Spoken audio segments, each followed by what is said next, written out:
আমার বাবা যে মাহফিলটা করেছিলেন ওই মাহফিলের সাথে যিনি আজকে উপস্থাপনা করলেন উনি ছিলেন।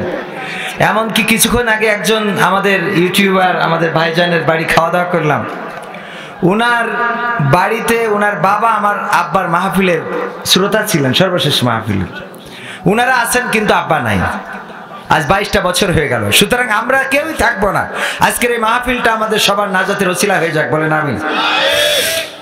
আব্বার একটা সঙ্গীত আমি আপনাদের শোনাই। অনেকেই যারা আব্বার আলোচনা শুনেছেন আব্বার লেখা সুরের গানটা মনে পড়তে পারে। ও আমার বাংলাদেশ, ও আমার বাংলাদেশ, ও আমার বাংলাদেশ, ও আমার বাংলাদেশ, তোমার বুকে থাকতে এত মুসলিম আজ চলে না কেন?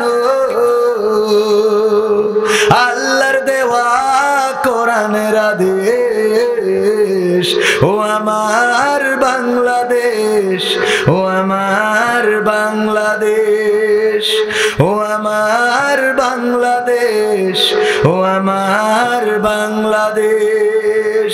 মুখে মুখে দাবি করি আমরা সবাই মুসলমান, কথায় কাজে মিল না হলে সে দাবির তো নেই কোনো দাম। মুখে মুখে দাবি করি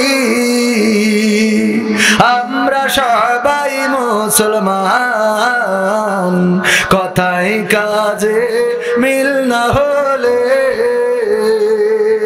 তাকেই বলে মুনাফিকি কাম। বুঝব কবে ইসলামী আন্দোলন, বুঝব কবে আল্লাহর আল কোরআন, কবে হবে অবস্থার শেষ। ও আমার বাংলাদেশ, ও আমার বাংলাদেশ, ও আমার বাংলাদেশ, ও আমার বাংলাদেশ। অন্ন বস্ত্র শিক্ষা চিকিৎসা আর সমস্যা বাসস্থান, কোরআনের আইন থাকলে কায়েম দিয়েই দিত সমাধান। ঠিক না বেঠে? অন্ন বস্ত্র শিক্ষা চিকিৎসা আর সমস্যা বাসস্থান, আল্লাহর আইন থাকলে কায়েম দিয়েই দিত সমাধান। আসুন আল্লাহর আইন করতে কায়েম, কোরআনের আইন করতে কায়েম, আমাদের জানমাল মোরা করব শেষ। ও আমার বাংলাদেশ, ও আমার বাংলাদেশ, ও আমার বাংলাদেশ, ও আমার। মনে পড়ে বাবার গান যারা শুনেছেন? মনে থাকার কথা না? অনেকের মনে থাকার কথা। দাঁড়ানো মানুষদের সম্ভবত বসার জায়গা নাই, আবার অনেকেই আছেন বসতে চান না, যে একটা সময় পরে চলে যাবেন। তো আমরা বেশি সময় নেব না। আমি দাওয়াত নেওয়ার সময় বলেছিলাম আমাকে 10টা স্টেজ দিতে হবে, আমি 12টায় শেষ করব। যদি প্লাস মাইনাস হয় 10 মিনিট 15 মিনিট এটা হইতেই পারে, কিন্তু মানে বেশি ডিস্টেন্স করা ঠিক না। তারপরেও করে ফেলেছে, মানে আমাদের অবস্থা হয়ে গেছে যাই বলি না কেন। ওই যে কুমিরের একটা রচনা, চেয়ারম্যান সাহেব জানেন কিনা, মানে একজন পরীক্ষায় পড়ে গিয়েছে কুমিরের রচনা, যে দেখে রচনা পড়েছে গরুর রচনা। তো গরুর রচনা পড়লে এখন কি করবে? ও লিখেছে যে গরু আর 4 পায়া জন্তু খুবই ভালো, এরা ঘাস খায়, নদীর পাড়ে বাঁধা থাকে, ঘাস খাওয়ার মধ্যে যখন পানির পিপাসা লাগে নদীতে পানি খাইতে যায়, পানি যখন খাইতে যায় তখন নদীতে কুমির আছে, কুমিরে ধরে খায়। এইবার কুমিরের সুর ছিল, হুর ছিল, পা ছিল, হাত ছিল, বড় একটা লেজ ছিল, খাস কাটা খাস কাটা খাস কাটা 6 পৃষ্ঠা লিখেছে। স্যার দেখছে তো বেকায়দা, এক কুমিরের আমি রচনা, গরুর ও কুমিরের রচনা খালি 6 পৃষ্ঠা। তোর চিন্তা করলো দেখি নদীর রচনা দিয়ে দেখি। ও নদীর রচনা লিখেছে, নদী খুব ভালো আঁকা বাঁকা চলে, নদীতে মাছ থাকে, নদীতে শ্যাওলা থাকে, কেউটো থাকে, সেই সাথে নদীতে কুমিরও থাকে। কুমিরের হাত আছে, পা আছে, চোখ আছে, কান আছে, লেজ আছে, খাস কাটা খাস কাটা খাস কাটা, আবার 6 পৃষ্ঠা।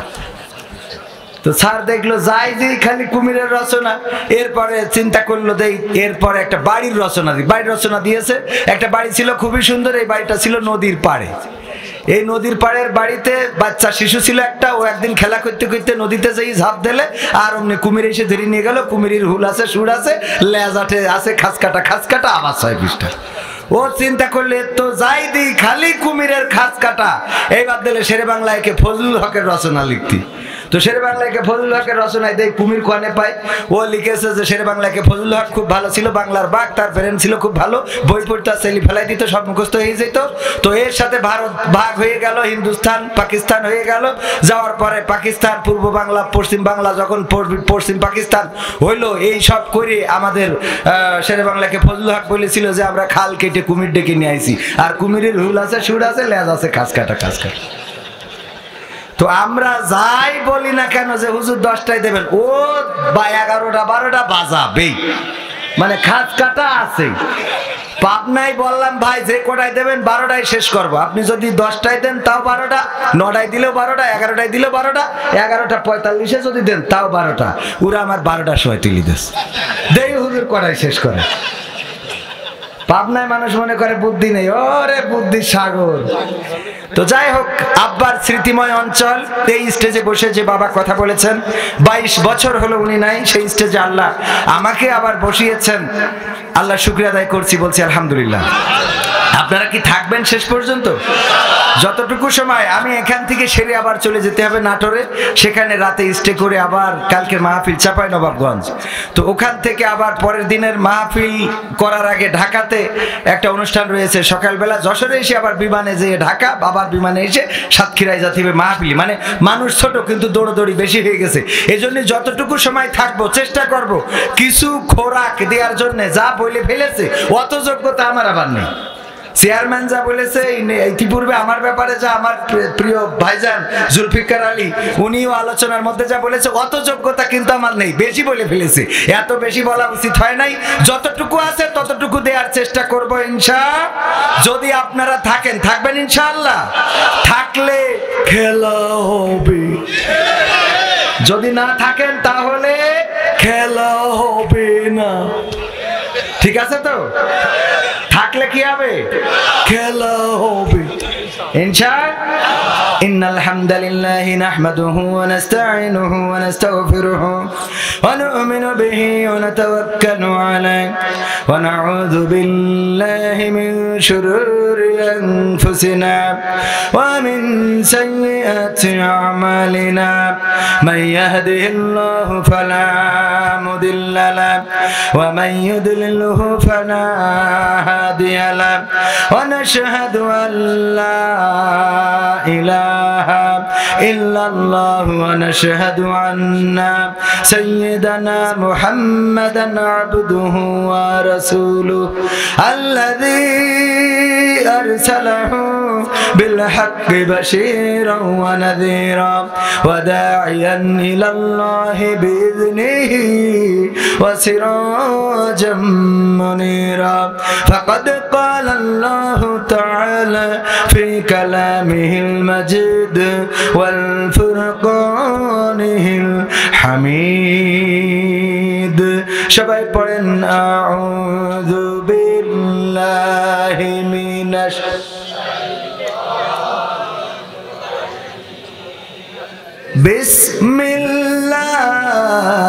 বিসমিল্লাহির রহমানির রহিম।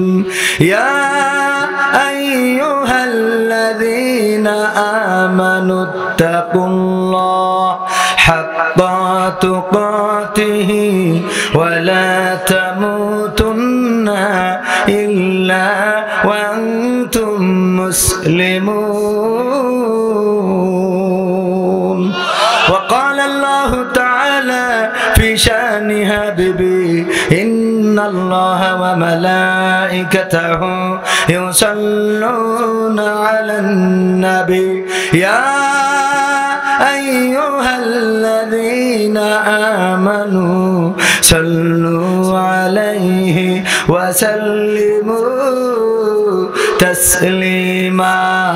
আল্লাহুম্মা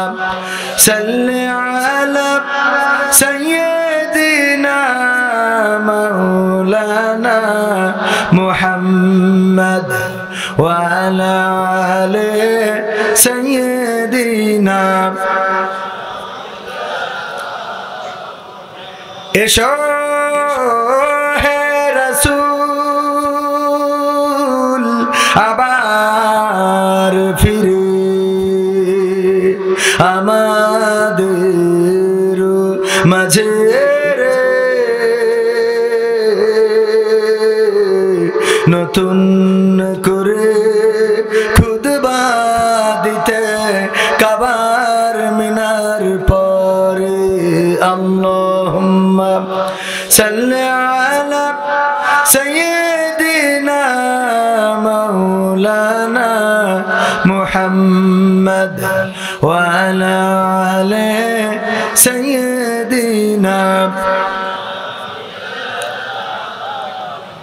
আমার যখন ফুরাবে দিন আসবে গহীন রাতে আমার যখন ফুরাবে দিন আসবে গহীন রাতে থেকো আল্লাহ এ জীবনে থেকো আল্লাহ এ জীবনে হয়ে চির সাথী আসবে গহীন রাতে আমার যখন ফুরাবে দিন আসবে গহীন রাতে আখির আলোর জিভে যেদিন মনে আলো দিয়ে আসবে না কেউ অন্ধ চোখে একটু আলো নিয়ে আখির আলো নিভে যেদিন মনে আলো দিয়ে আসবে না কেউ অন্ধ চোখে একটু আলো নিয়ে সেদিন আমার সেদিন আমার সেদিন আমার অন্ধ চোখে তুমি থেকো বাতি আসবে গহীন রাতে আমার যখন ফুরাবে দিন আসবে গহীন রাতে আমার আমার বলে যেদিন কাউকে পাবো না সেদিন আমার শূন্য হিয়ার তুমি থেকো সান্ত্বনা তুমি থেকো সান্ত্বনা আখির আলো নিভে যেদিন হৃদয়ে আলো দিয়ে আসবে না কেউ অন্ধ চোখে একটু আলো নিয়ে আখির আলো নিভে যেদিন হৃদয়ে আলো দিয়ে আসবে না কেউ অন্ধ চোখে একটু আলো নিয়ে সেদিন আমার সেদিন আমার সেদিন আমার অন্ধ গুরে তুমি আলোর জ্যোতি আসবে গহীন রাতে আমার যখন ফুরাবে দিন আসবে গহীন রাতে থেকো আল্লাহ এ জীবনে থেকো আল্লাহ এ জীবনে হয়ে চির সাথী আসবে গহীন রাতে আমার যখন ফুরাবে দিন আসবে গহীন রাতে আসলে কি রাতে আমার দিন ফুরাবে রাতে কি ফুরাবে এটা একটা চাওয়া আকাঙ্ক্ষা হয়তো বলে রাখলাম রাতেও হইতে পারে দিনেও কিন্তু একদিন চলে যেতে হবে এটাই সত্য চিরজনমের মতো বিদায় নিতে হবে অন্ধকার কবরে পাড়ি জমাতে হবে আমাদের অতিথি জনাব সাবেক চেয়ারম্যান বসে আছেন পাশে ডাক্তার মোহাম্মদ নুরুল ইসলাম কত রোগীকে ভালো করেছে না করে নাই অনেক সময় ডাক্তার পৌঁছাইলো তার তারপরে ডাক্তার সেবা যত্ন করলো, চিকিৎসা করলো, স্ট্রোকের রোগী মোটামুটি একটা সাপোর্ট দিয়ে তারপরে অ্যাম্বুলেন্স ডেকে পাঠাই দিল ঝিনেদা সদরে, অথবা পাঠাই দিল যশোরে অথবা খুলনায়, যেখানে পাঠালো। প্রথমে প্রাথমিক চিকিৎসা দেওয়ার কারণে যখন হাসপাতালে পৌঁছালো তখন বলল, নসিবটা ভালো যে তোমরা প্রাথমিক চিকিৎসা কিছুটা দিয়েছিলে, তা না হইলে কিন্তু এই রোগীর বেকায়দা অবস্থা হয়ে যেত, খেলা ফাইনাল হয়ে যেত। এরকম ঘটনা ঘটে কিনা? তার মানে ডাক্তার সেবা করার কারণে ওই মানুষটা হয়তো ওই যাত্রায় রক্ষা পেয়ে গেল, কিন্তু আজ হোক কাল হোক একদিন ডাক্তারও মৃত্যু থেকে রক্ষা পাবে। ডাক্তার মানুষের যে রোগীর সেবা করে, ঔষধ দেয়, ঔষধ দিয়ে কত রোগীকে ভালো করলো, একদিন ডাক্তার নিজেই মৃত্যুর কোলে ঢলে পড়বে। এটাই পৃথিবীর আসল বাস্তব, এটাই বাস্তবতা। সুতরাং যারা এসেছেন মাহফিলে, ওগো আমার কলিজার টুকরা ভাইরা, আল্লাহ যাদের কবুল করে তারা ছাড়া এখানে কেউ আসতে পারে।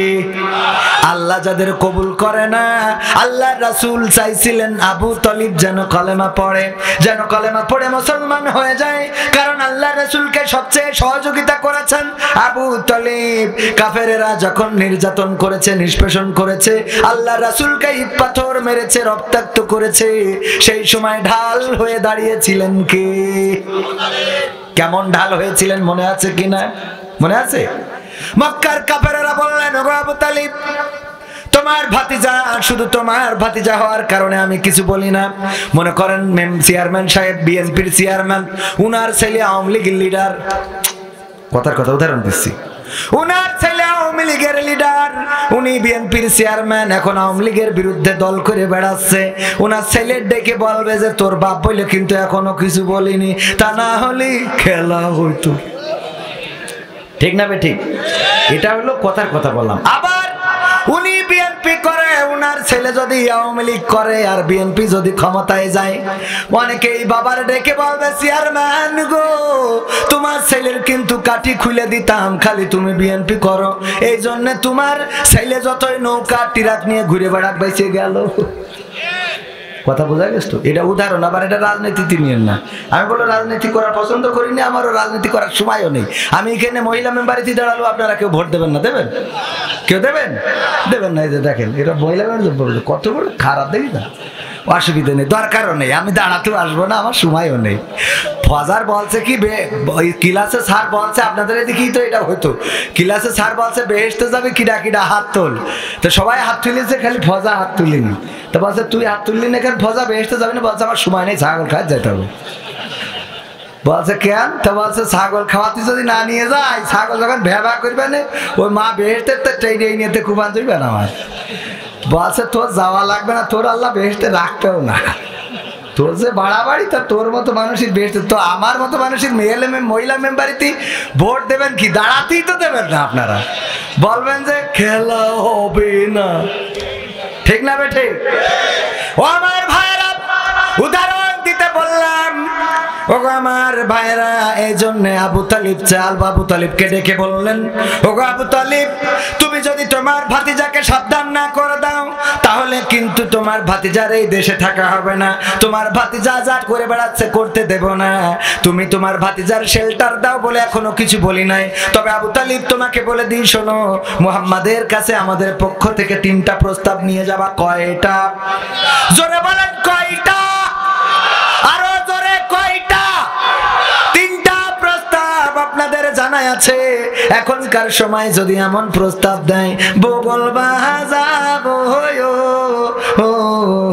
রে, বিএনপি করে তাই কি? সত্যি কথা বলে দিচ্ছে, এবার কিন্তু বিএনপির এক লিডারও নিয়ে এমপি হয়েছে রে। কথা কয় না? তার মানে মাল পাইলে আছে না নাই? সত্য তো? ও আমার ভাইরা, তার মানে এখনকার সময় না, তখনকার সময় টাকার লোভ ছিল, নারীর লোভ ছিল, বাড়ির লোভ ছিল, গাড়ির লোভ ছিল। এই জন্য কাফেররা বলল, আবু তালিব তুমি তোমার ভাতিজাকে বলে দাও যত অর্থ চাই, যত টাকা চাই সব দেব, কোনো অসুবিধা নেই। এই মক্কার মধ্যে শ্রেষ্ঠ ধনী তোমার ভাতিজাকে বানিয়ে দেব যদি চাই, 1 নম্বর অপশন। 2 নম্বর যদি তাও এটার পরে যদি চাই নারী চাই, সুন্দরী নারী, মক্কার সবচেয়ে সুন্দরী নারী দেখে তোমার ভাতিজার বিবাহ দেব। 3 নম্বর যদি সে ক্ষমতা চাই, নেতা হতে চায়, তাইলে মক্কার নেতা বানিয়ে দেব। তারপরেও যেন সে যে দল করে বেড়ায়, যে মার্কা ধরে নিয়ে স্লোগান করে বেড়ায়, ওই মার্কা দিয়ে যেন আর স্লোগান দেয় না, রাজপথে দেখা যায় না। এই কথাটা তুমি নিশ্চিত করে দিবা, এটাই প্রস্তাব দিয়ে দিলাম। আবু তালিব যে মুহাম্মদ সাল্লাল্লাহু আলাইহি সাল্লামকে ডাকলেন এবং বললেন, ওগো ভাতিজা, আমি তোমার পাশে থাকার কারণে কাফেরেরা তোমার মারে না, তোমার ধরে না, তোমার নির্যাতন করে না, যা করে আরে আবডালে সরাসরি তোমাকে এখনো অ্যাটাক করার সাহস পায় নাই। আমি থাকার কারণে কাফেরেরা 3টা প্রস্তাব দিয়েছে, আমাদের সঙ্গী সাথীরা কুরাইশেরা। তুমি যদি এই 3টা প্রস্তাবের কোনো একটা অথবা কোনো 2টা অথবা 3টাই যদি মেনে নাও, কোনো আপত্তি নাই। চাচা প্রস্তাব কি? 1 নম্বর হলো, যদি তুমি অর্থ চাও, তোমার অর্থ দেয়া হবে, সবচেয়ে ধনী বানিয়ে দেয়া হবে মক্কার। 2 নম্বর যদি নারী চাও, নারী দেয়া হবে সবচেয়ে সুন্দরী। 3 নম্বর যদি তুমি ক্ষমতা চাও, তোমাকে মক্কার ক্ষমতাধর বানিয়ে দেয়া হবে। তাও তুমি কালেমার দাওয়াত থেকে ফিরে থাকো। আল্লাহ রাসূল বললেন, ওগো চাচা, যা সম্ভব তাই তো দিতে চেয়েছে, কিন্তু যা অসম্ভব, যদি ওই আকাশের সূর্যটা ধরে এনে আমার ডান হাতে দিয়ে দেয়, আর যদি আকাশের চন্দ্রটা ধরে আমার বাম হাতে দিয়ে দেয়, ওগো চাচা, তারপরেও আমি যে দিনের দাওয়াত এনেছি, এই দিনের দাওয়াত থেকে 1 চুল পরিমাণ সরে যাব না। এই হলো ঈমান। এর নাম কি? বেলাল রাদিয়াল্লাহু তাআলা আনহুকে মারলেন, নির্যাতন করলেন, হাতে পায়ে দড়ি বাঁধলেন, বুকের উপরে পাথর তুলে দিলেন, মরুভূমিতে রোদের মধ্যে শুইয়ে রাখলেন। এবার বেলাল বলল, ওগো নেতা, ওগো উমাইয়া, ওগো আমার মনিব, আমাকে ক্ষমা করে দাও, আমি আজকে থেকে তোমাদের দলে যোগ দিলাম। বলেছে নাকি? কথা কয় না, বলেছে? এখনকার জামানায় এরকম আছে না নাই? আবার কিছু মুনাফিক পাওয়া যাবে যারা আব্দুল্লাহ বিন উবাইয়ের মতো এখানেও থাকবে, আবার ওখানেও। আছে না নাই? এমন মানুষ অনেকেই থাকতে পারে। এখানে যারা এসেছেন, আমি বিশ্বাস করি সবচেয়ে ভালো মানুষ যারা এলাকায় বাছাইকৃত মানুষদেরকে আল্লাহ এনেছেন। আবু তালিবের ঘটনা এই জন্য বললাম, আল্লাহর নবী মুহাম্মদ চেয়েছিলেন, এই চাচা যখন মারা যাচ্ছেন তখন বলেছিলেন, চাচা যদি কালেমাটা একটু পড়ে কবরে যেতেন, তাইলে আমি অন্তত আপনার হয়ে সুপারিশ করতাম। সারাটা জীবন কলেমা পড়েন নাই, আমি অভিযোগ করি নাই, কিন্তু আজকে যদি কালেমাটা পড়তেন গো চাচা, ওই পরকালের ময়দানে আমার সুপারিশ করার সুযোগটা হয়ে যেত। চাচা যখন কলেমা পড়তে গেল, হঠাৎ করে আবু জেহেল, আবু লাহাব, উতবা, সাইবা, নরেন্দ্র মোদি মার্কা লোক, ওরা এসে বলছে, দেখো সারাটা জীবন যেই দল করে গেলে, যেই মার্কা ধরি লড়ে গেলে গো, সেই মার্কা আজকে কান্দেতে ফেলাই দিবা, এটা তো হইতে পারে না। ব্যাস, মুখটা নাড়াইলো কিন্তু কালেমাটা পড়ল না। এর জন্যে আবু তালিবের জাহান্নামের সবচেয়ে অল্প শাস্তি দেওয়া হবে। সবচেয়ে কি? সেই শাস্তিটা কি? পায়ে শুধু 2খানা জুতা থাকবে, আগুনের জুতা। সেই আগুনের জুতা এত ভয়ঙ্কর তাপ যে আগুনের জুতার প্রভাবে মাথার গুলিগুলো টকবক করে ফুটবে এবং গা বেয়ে পড়তে থাকবে, এমন শাস্তি হবে। নবীর চাচা, আপন চাচা আবু তালিবের, যে 8 বছর পর্যন্ত, এমনকি নবুয়তের পরে শিয়াবে আবু তালিবে যখন জেলখানায় রেখেছিল, তখন সেই জেলেরও সঙ্গী ছিল নবীর চাচা আবু তালিব, তারও শাস্তি হবে। সুতরাং আমি আপনি চাইলেই, চেয়ারম্যান চাইলেই কাউরে এখানে বসাইতে পারবে না, চাইলেও কাউরে এখানে আনতে পারবে না, চাইলেই কাউকে হেদায়েত করা সম্ভব হবে না। রাসূল নিজের চাচাকেই কলেমা পড়াইতে, এজন্য রাসূল কি ব্যর্থ? ব্যর্থ না। আল্লাহ রাসূল আনিত জীবন ব্যবস্থা গোটা বিশ্বে এমন কোন জমিন নাই যেখানে এখন আল্লাহু আকবারের আওয়াজ হয় না। কিন্তু এই আল্লাহু আকবারের আওয়াজ বন্ধ করতে চায় আমার বাংলাদেশে এমন কুলাঙ্গার আছে না নাই? তাওহীদি জনতা বেঁচে থাকতে বাংলাদেশে তাকবীরের আওয়াজকে বন্ধ করা যাবে না, বলেন ঠিক কিনা? আমাদের শিক্ষা ব্যবস্থায় পরিবর্তন আনা হচ্ছে, তিলে তিলে মানুষদেরকে নষ্ট করা হচ্ছে। আগে আমাদের মায়েরা বোনেরা যখন রাস্তায় চলতো, তখন যদি সাইকেল আসতো কিংবা মোটরসাইকেল আসতো, মানুষ আসতো, আস্তে করে মুখ ঘুরিয়ে দাঁড়িয়ে থাকতো, চুপ করে ঘুমটা দিয়ে যেই চলে যেত তারপরে হাঁটতো, ঠিক কিনা? এই পর্দা থেকে সরে গেল যে এখন আর ঘুরে দাঁড়ায় না, এখন মোটামুটি তারপরে যেত মাথা নিচু করে আস্তে করে চলে যেত, এখন মাথাও নিচু করে না, এখন কয় কিডা ভালো আছো, দেখা যায় না যে। এই যে দেখা যায় না এখানেই সীমাবদ্ধ না, এরপরে উঠলো শাড়ি মাড়ি সব বাদ, বুরকা টুরকা বাদ, থ্রি পিস। কয় পিস? Three piece. এই থ্রি পিসের উড়নাটা খুব সুন্দর করে দিত, এরপরে দেখলাম যে গলায় দড়ি দিয়ে তো দুই পাশে ফেলাইতই, দুই পাশে ফেলাইতই, তারপরে এক পাশে আলাদা করে উড়িয়ে গেল, পিছনে চলে গেল। যে এক পাশে পড়ি থাকে আর এক পাশে কথা কয় না। হ্যাঁ আমি কইনি, আপনারা কোন। তো এরপরে আস্তে করে উন্নাটাই ফেলাই দেয়, উন্না তো ফেলাই দিলে দিলে, এরপরে কি করলো, আমরা যে শার্ট গায়ে দিই ওটা দখল করা শেষ, আমরা যে প্যান্ট পরি সেটাও পরা শেষ, আমাদের শু আমাদের জুতো আমরা ডাইন হাতে ঘড়ি দিতাম, এখন আল্লাহর ওলিরা উনারা ডাইন হাতে ঘড়ি দেয়, ঠিক না বে ঠিক? দেখবেন অধিকাংশ মেয়ে মানুষ নায়িকা, আপনি তো দেখেন না সব হুজুর মানুষ, যারা দেখে তাদের বলছি, তো এদের সব মনে করেন আপনার ওই যে ডাইন হাতে, তারপরে আমরা টাকনুর উপরে কাপড় পরবো, এখন ওনারা পরে, কথা কয় না। এই টাকনুর উপরে কাপড় ওগে শার্ট বেল, এখন কিন্তু ওরা আবার ইনকোয়ারি বেল মাথায় দিচ্ছে দিয়ে, আমাকে যে চুলের কাটিং ছিল সেটাও দখল করে নিয়েছে, নিয়ে সর্বশেষ এখন কয় যে না এটা শুধু না, আমরা মেয়ে মানুষ হলে কি হবে, মনে মনে ছেলে মানুষ, মনে মনে কি আমরা শরীফা হইলে কি হবে, মনে মনে শরীফ, তার মানে আমাকে ছেলে বলার অধিকার নেই, এটাও নিয়ে আসে, কথা কয় না। এ আপনারা আমার ওয়াজ কি বুঝতে পারছেন? তা আওয়াজ নেই কেন? নাকি ভারতের মতো শ্রোতা হয়েছেন? ভারতে যে ওয়াজ করতেছি তা কেউ কোনো কথা বলে না। তা আমি আমার এক হুজুর যে আব্দুল সালাম যুক্তিবাদী, ও ছিল ওখানে ভারতে, আমি ওর ফোন করি, বলছি ভাই এখানে ভারতে ওয়াজ করি তো মজা পাচ্ছি না। বলছে কে? তাই আমি বলছি সামনে হাজার হাজার শ্রোতা বসে থাকে, কিন্তু এরা এই কথা শুনে কেউ কোনো জবাবও দেয় না, কিছু কয় না, ভালো কয় না, মন্দ কয় না, আমি নলা দোয়াল্লিন কিছুই কয় না। তা বলছে ওদের একটা হিসেব হইলো যে টাকা খরচ করি বাংলাদেশ তো হুজুর আনিছি, তা আমরা কথা বলবো কেন?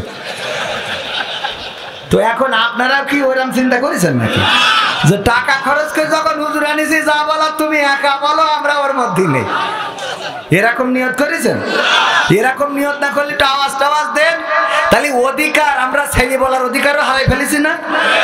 ছেলে বলার অধিকারটা ওরা নিয়ে নিয়ে বলছে আমি ছেলে, মেয়ে হলে কি হবে, আমি মনে মনে ছেলে, খেলা হবে কি হবে বেঁচে থেকে, অযথা বিদ্যা শিখে যদি না গড়তে পারি শোষণবিহীন সমাজটাকে, কি হবে বেঁচে থেকে, কি হবে ছাত্র সেজে চুমু খেয়ে সনদ খানা, যদি হয় বিদ্যালয়টা শরীফাদের আড্ডাখানা, কি হবে ছাত্র সেজে চুমু খেয়ে সনদ খানা, যদি হয় বিদ্যালয়টা ট্রান্সজেন্ডারদের আড্ডাখানা, এর চেয়ে মরাই ভালো দেশ ছেড়ে যাওয়াই ভালো, এর চেয়ে মরাই ভালো দেশ ছেড়ে যাওয়াই ভালো, কি হবে ধোকা দিয়ে বিবেকটাকে, কি হবে বেঁচে থেকে, অযথা বিদ্যা শিখে যদি না গড়তে পারি শোষণবিহীন সমাজটাকে, কি হবে বেঁচে থেকে, কি হবে যুবক নামের বোঝা হয়ে এই ধরাতে, যেখানে মা বোনেরা ধর্ষিতা হয় দিনে রাতে, ধর্ষণ আছে না নাই, কম না বেশি, কেমন বেশি, মানুষ তৈরি করার কারিগর আমরা শিক্ষা প্রতিষ্ঠানগুলোকে মানুষ গড়ার একটা প্রতিষ্ঠান মনে করি না। আর সর্বোচ্চ বিদ্যাপীঠ আমরা জানি বিশ্ববিদ্যালয়গুলো, ইউনিভার্সিটিগুলো, ঠিক না বেঠে? একবার একজন মহিলা স্কুল মাঠে গরু খাওয়াচ্ছে, হঠাৎ দেখে স্যার মাস্টার সাহেব ছাত্রদের বলতেছে আমি কত ছাত্র পিটায়ে মানুষ বানালাম, ছাত্র বলে নাই, বলছে কত গরু পিটায়ে মানুষ বানালাম, তোদের এখনো মানুষ বানাতে পারলাম না। কত গরু পিটায় মানুষ বানালাম, তোদের এখনো মানুষ বানাইতে পারলাম না। এই কথা শুনে ওই বুড়িমা গরুটা নিয়ে চলে গেছে স্যারের কাছে, বলছে স্যার আমার একটু উপকার করাই লাগবে, না বললে হবে না, খবরদার বলবেন না যে পারবো না। বলছে বলো বুড়িমা কি? বুড়িমা বলছে দেখো আমার অবলম্বন ছিল আমার একটা নাতি ছেলে, সে মারা গেছে গো, আমার আর তিন কুলি আপন বলে কেউ নাই, এই গরুটা আছে স্যার, আমি আপনার কাছে চাচ্ছি দয়া করে আমার এই গরুটা একটু মানুষ বানাই দেন। স্যার বলছে গরু করে দিন মানুষ। আপনি দেখলাম খানিক আগেই বললেন যে ইতিপূর্বে কত গরু পিটায় মানুষ বানাইতেছেন, কিন্তু এদের বানাতে পারছেন না। আমারটা গরু ভালো, আপনি মানুষ বানাই দেন, আমার গরুটা ভালো। কথা কি বোঝা গেছে?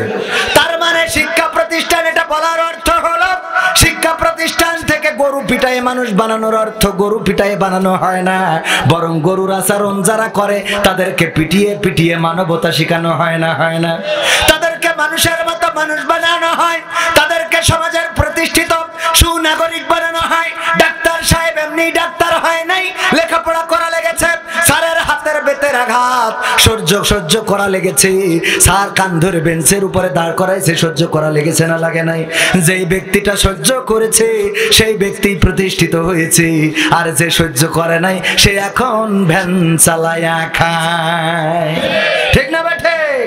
কারণ ওর লেখাপড়া ভাল লাগে নাই, ওর টিচারের মার ভাল লাগে নাই, আবার ওদের কিছু সন্তানের এখন মা বাবা আছে, যদি একটু শাসন করে, যদি সন্তানকে পিটায়, ওই মা বাবা চলে যায় প্রতিষ্ঠান। এই মাস্টার সাহেব, এই এদিকে সাহেব, আপনি জানেন আমি কোন দলের ভোট করেছি এবার? কেন আমার ছেলের বাড়ি ছেড়ে খেতে কি আপনি? হ্যাঁ তোমার সাহস আপনার? আমার ছেলের বাড়িতে আছে না নাই? মাস্টারের সাথে খারাপ আচরণ করে, কয়েকদিন পরে ওই ছেলে সিগারেট শুধু খায় না, হাতে ডলে ডলে মাল ভরে টানে, বলেন ঠিক কিনা? এইবার এসে স্যারের বলে স্যার আমার তো তেজ মারা শেষ, খুব বেকায়দায় পড়ে গেছি, আহারে ওই স্যারের শাসনটা যদি নিত। আমার ভাইরা অনেকেই জানেন এখন লেখাপড়ায় সেই গল্পগুলো নাই, যেই গল্পগুলো আমরা পড়েছি। বাদশাহ আলমগীরের গল্প আপনারা পড়েছেন না পড়েন নাই? বাদশাহ আলমগীর সন্তানকে এক মৌলবীর কাছে দিল শিক্ষা করানোর জন্য, শিক্ষিত বানানোর জন্য। মৌলবী তারে পড়ানোর এক ফাঁকে পায়ে উজু করার সময় পানি ঢেলে দিতে বলল যে তুমি আমার পানি ঢেলে দাও, আমি উজুটা করে নিই। পায়ে যখন পানি ঢালতেছে, আর বাদশাহ আলমগীর সেই সময় একটু দেখতে গেছে যে আমার সন্তানকে কেমন পড়াচ্ছে, যে দেখে বাদশার সন্তান পানি ঢালছে আর মৌলবী পা ডলে ডলে ধৌত করতেছে।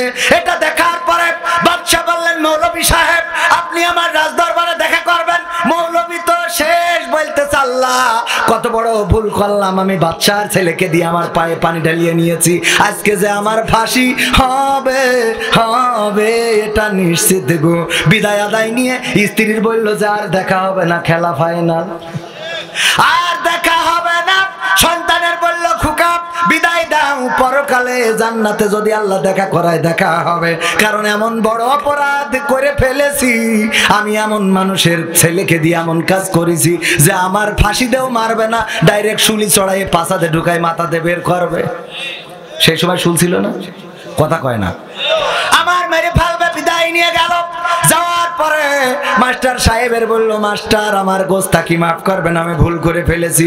বাদশাকে বলল বাদশা আমার ভুল হয়েছে, মাফ করে দেন, আমার যদি ক্ষমা করা যায় ক্ষমা করেন। বাদশা বলল ক্ষমা করার মতো অপরাধ তুমি করো নাই, এমন বড় অপরাধ করেছো যেটা ক্ষমা করার অযোগ্য। বলল দেখেন আমি ক্ষমা চাই, যদি ক্ষমা না করেন কিছু তো করার নাই। বলল দেখো তুমি কত বড় অপরাধ করেছো। বলল আমি জানি আমি অপরাধ করেছি, যে আমার অপরাধ আপনার সন্তানকে দিয়ে আমার পায়ে পানি ঢালিয়ে নিয়েছি। বাদশা বলল অবশ্যই এটা অপরাধ, শুধু কেন পানি ঢেলে নিলেন? আপনি দেখলাম নিজের হাত দিয়ে আপনার পা পরিষ্কার করছিলেন, আমার সন্তান কেন আপনার পা ডলে ধুয়ে দিল না? এটাই হলো আমার কাছে আপনার অপরাধ। আল্লাহু আকবার। আমার সন্তানকে দিয়ে তোমার পা কেন তুমি ডলে ধুয়ে নাও নাই? আমার ছেলে পা ডলে ধুয়ে দেবে, এইটাই তো ছিল দায়িত্ব, কিন্তু আমার ছেলে খালি পানি ঢেলেছে আর আপনি পা ডলে ধুইছেন। এখনকার সময় ছাত্রদের, কোন ছাত্রর অন্তত শিক্ষক উজুর পানি পায়ে ঢেলে নেওয়ার মতো ছাত্র মনে হয় আল্লাহর ওলি আল্লাহ দুনিয়ায় এখন নেই, আছে? যদি কোনোভাবে একটু উজুর পানিও এনে নেয়